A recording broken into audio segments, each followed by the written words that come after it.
Hello, everyone, and thank you for joining this CATIA User Talk. This is the second CATIA User Talk, and today I'm very happy to welcome David Vogel. Hey, David. Hello. David is a designer and also a CAD engineer at Wilson. Dave has been drawing all the tennis rackets in CAD at Wilson for the last 11 years. You may use products he designed, by the way, if you play tennis, but also paddle or racquetball or pickleball, for example. And yes, we also have on stage Daniel. Hi, Daniel. Everyone. Hi. Hello, Dave. Hello. Daniel leads the team of process experts in the mechanical industry for CATIA at Dassault Systèmes.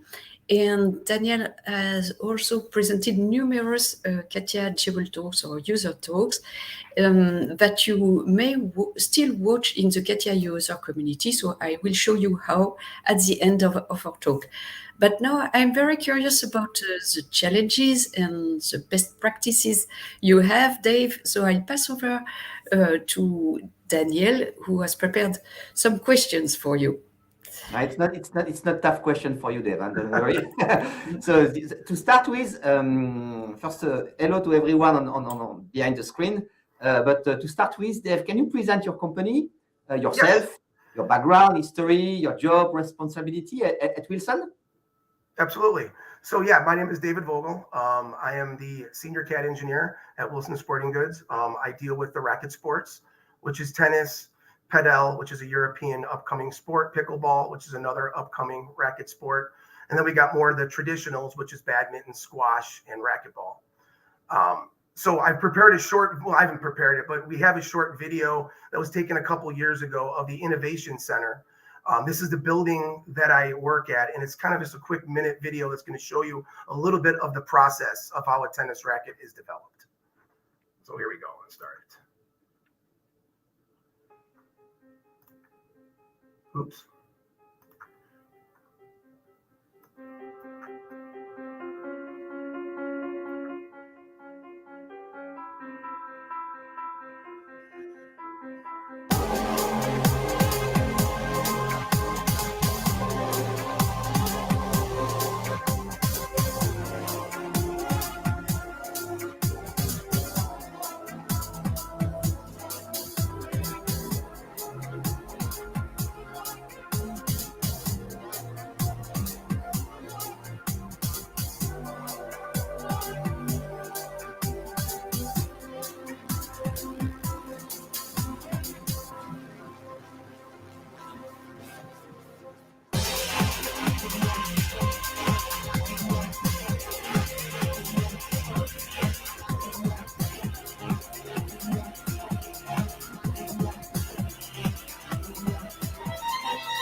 Okay, awesome. Cool stuff, yes? Yes, I think that kind of puts into perspective a little bit. There's quite a bit involved in the development of a tennis racket than the average person probably is aware of.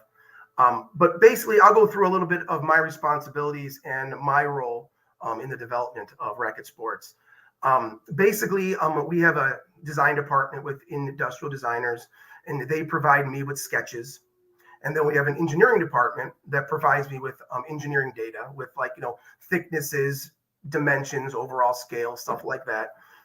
Then I take all that information and I compile it into a CAD model.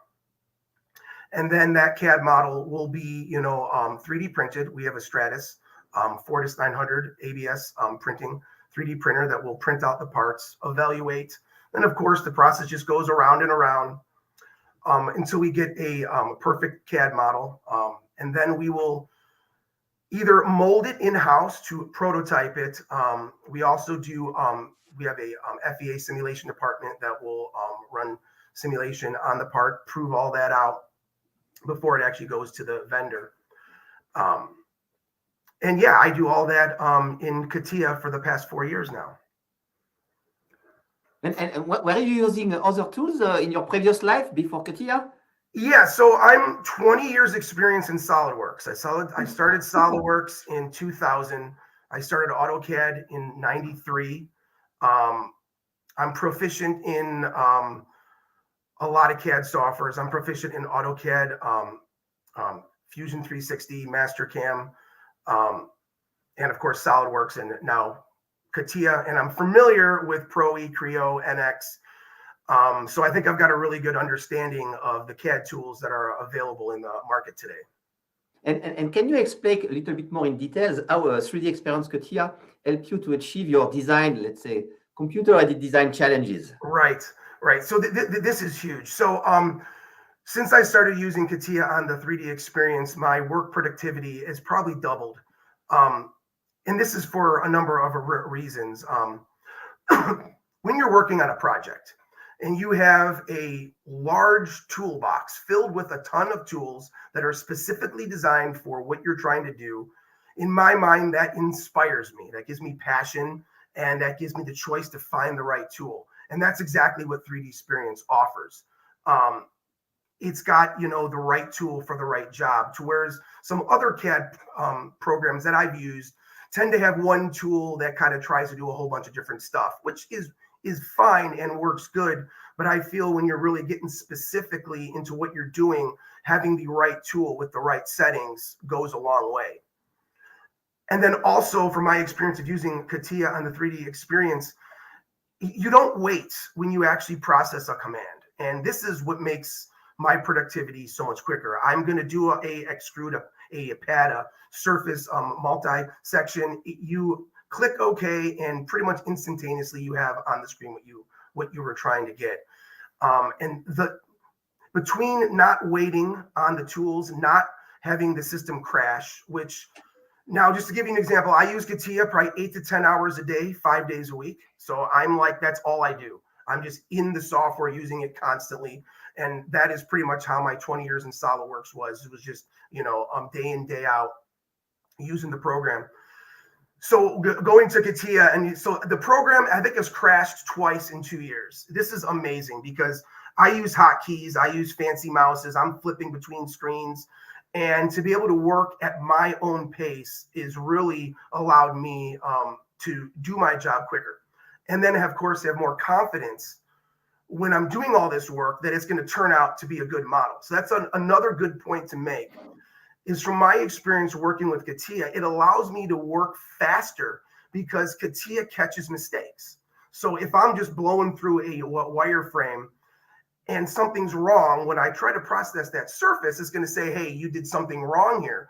To whereas my experience with other CAD programs, they may not let you know. And then you may not find out something's wrong until you're trying to knit that model into a solid. So this is another thing that allows me just to go full bore, through the projects and get the job done. And if something is wrong, CATIA will catch it. That was kind of a lot there. I'll let that kind of. What about some tools are very easy to use, but the quality of the geometry is not there. What about the quality of CATIA? Yeah, see, that's huge right there. The quality is the best that I've ever seen. As far as just drawing curves tangent to one another and then building surfaces off it and then going to machine that, we've noticed a improvement in prototyping in-house just using CATIA as the surface tool. And another thing is as you know, when you surface model, you can't necessarily see all the imperfections on your screen, right? So CATIA has some amazing analytical tools that allow me to see imperfections within the model, to whereas with other platforms that I've used before, you may not recognize that it's got wrinkles, little twists, little imperfections into the machining process or at the FEA process or at the 3D printing process. So this is another tool that I use, but the geometry and the surface quality, it's absolutely perfect and flawless. And, I wouldn't use anything else.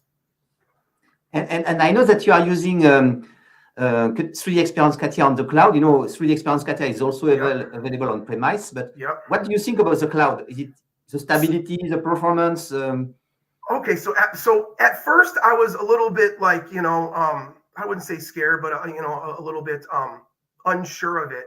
So I've been using it for a number of years now, and now my opinion is I don't know why everybody's not using it. And the reason is when you do this type of CAD work to where you're sitting for hours on end working on a surface model that you want to make perfect, having it uploaded to the cloud is just a comfort that you know that your file is going to be safe. And I'm sure people have worked on projects and the computer's crashed and you have to start over. Using CATIA 3DEXPERIENCE on the cloud, if this were to happen, it has really good recovery to where I have never lost work using the 3DEXPERIENCE on the cloud. And then there's that sense of comfort at night, like when you're laying down after a long, hard day of work, you're like, did I save it? Did I save it on 2 hard drives? How full is that hard drive? Is it going to get erased? And in this sense, it's saved on a CATIA 3DEXPERIENCE cloud, and obviously it's safe and you know it's going to be there. And then, of course, there's the advantage where you can access it from multiple computers. So this is a big advantage for somebody like me who works at home and sometimes in the office. I don't have to worry about like uploading a file to a server. I could just grab it, from the Inovio 3DEXPERIENCE whenever I need it. And I have to say, the way files are organized in there are a little bit different, and in the long run, I think it makes a lot more sense. And in my mind, it's a lot more organized in the Inovio 3DEXPERIENCE than it is on a bunch of random files on the computer. Then, of course, the revision management is another thing that I use all the time, which is great because then the computer keeps track of all my revisions. And, sometimes we get 30, 40, 50 revisions, how it goes in this line of work. Thanks. Yep. Thanks, Dave. Let's say, what, because we are together, right? Right. Yeah. we can be very, very frankly speaking, to finish, before what's next, what is your next challenges, for your job, for your design, for Wilson and also for CATIA? What are the things we should improve in 3DEXPERIENCE CATIA? And then what are those challenges you will face in the future? Right. So as we discussed a little bit earlier, things do improve is a difficult question because the 3DEXPERIENCE seems to do just about everything, that I've asked about. But one area that we were kind of touch basing on that would be neat is, the whole AI thing is getting really popular now in the world. And I imagine in the future, what you would do is you would input guidelines and text into, it wouldn't be code. It'd have to be something made a little bit more simpler for the general person, but something where you could say, I want a 3 by 5 by 1 cube with a 1/4 inch fillet and a 1 degree draft. And you would type that in, maybe you would enter it in, and it would literally create that. And then what also would be neat is maybe that's a little bit much. Let's just say you had a CAD file, a tennis racket on the screen. It was fully designed and finished, and you wanted just to have the software maybe change up the design a little bit.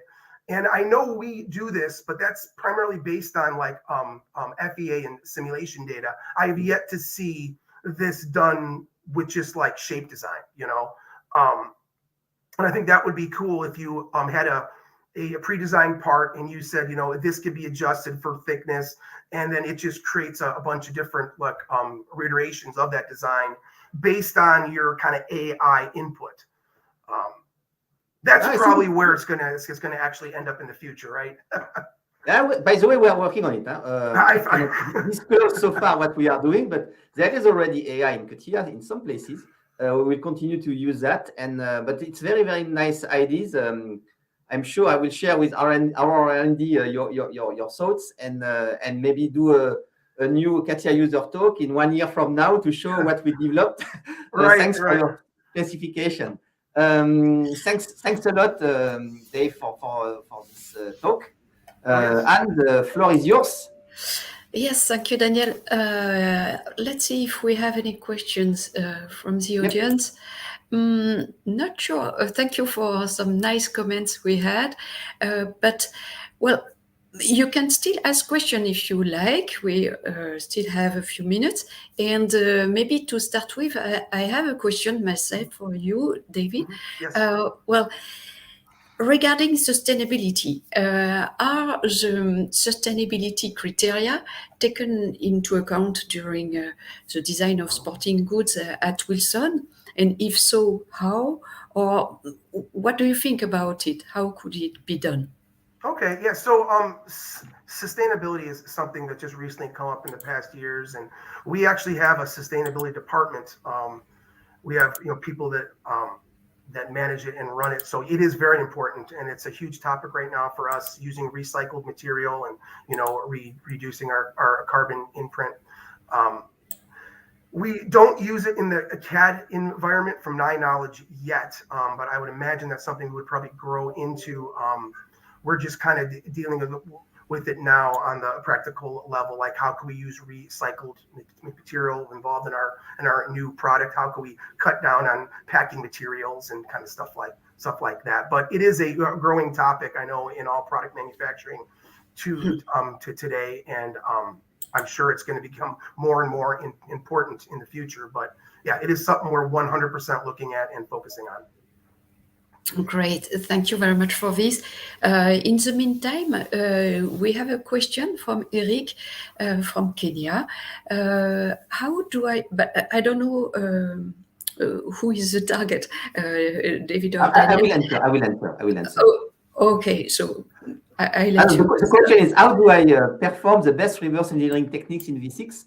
So you have to understand that I did two CATIA Jewel Talks. I don't remember the number, but if you go to the CATIA community, you will find them to present new stuff that have been developed in 21x, 22x. So it's 1 year, 18 months and 9 months old.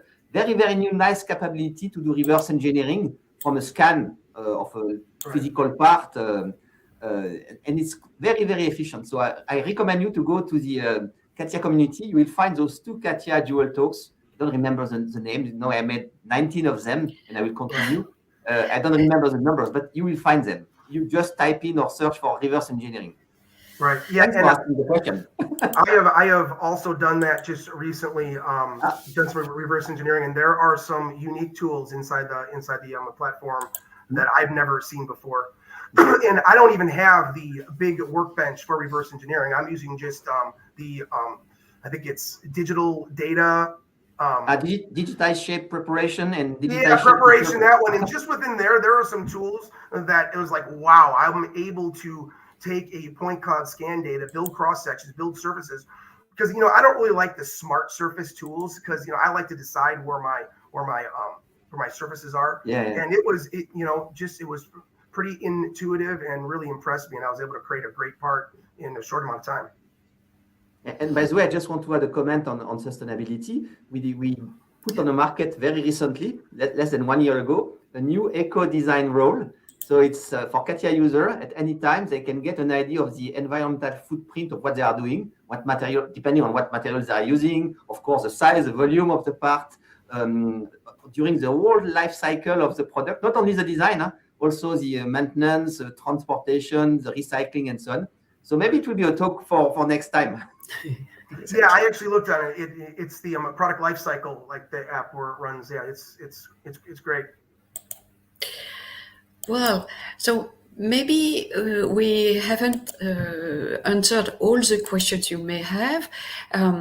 So please note that you can continue ask questions or comment in the CATIA user community. There are two ways of joining.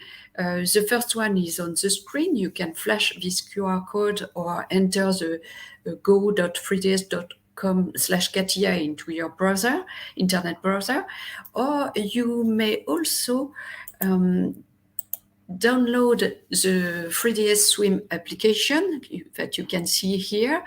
Then you'll just have to log in. It's very easy. And now, if I go back to this community here, let me show you. So this is the CATIA user community. There is a lot of content here, starting from article or posts, but also demo videos and also questions and answers. There is a wiki also. And if we try, maybe not reverse engineering, but if you have a specific topic in mind, you can search for content on this topic in the community here, in all the community, meaning all the media, but you can also have a more wider search in all the communities that you can refine if you want. You have several tags. It may to refine this search, it may help you to identify also who is speaking about this topic and connect with those specialists. I'm sure we will find Daniel somewhere there. I'm sure you are here, but I don't see you. It's good to have a lot of people. That's good. Yeah, yes, that's really great. The more you have, the more you can get a chance to get an answer. Exactly.